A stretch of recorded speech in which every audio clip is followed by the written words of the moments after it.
Jibril.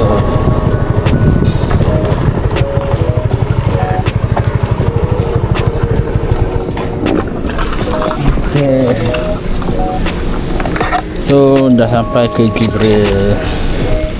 Jom lah kita tengok order kita dah siap ke belum. Okay guys, dah adik-adik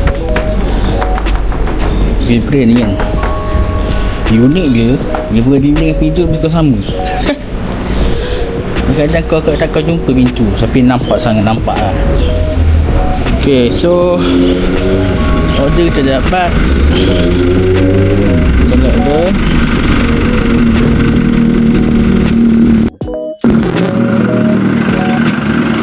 So jom hantar ke customer yang kedua kita ni.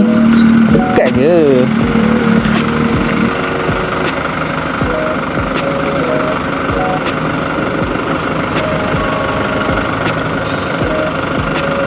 Ya. So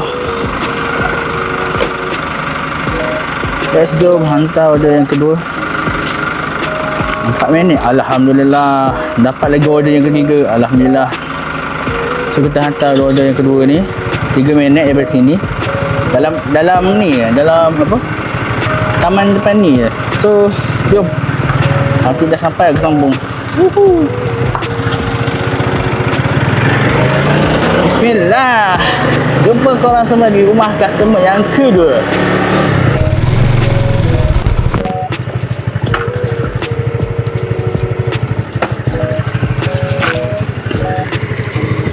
Dah sampai. Dekat kan?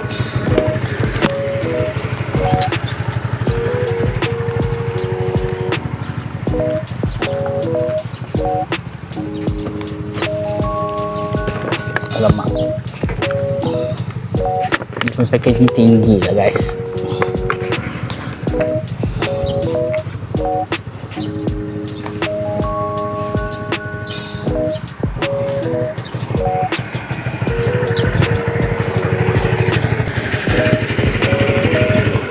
Okay.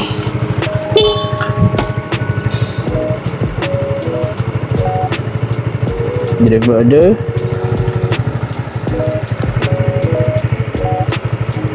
Oh, sekarang kena gambar clear lah.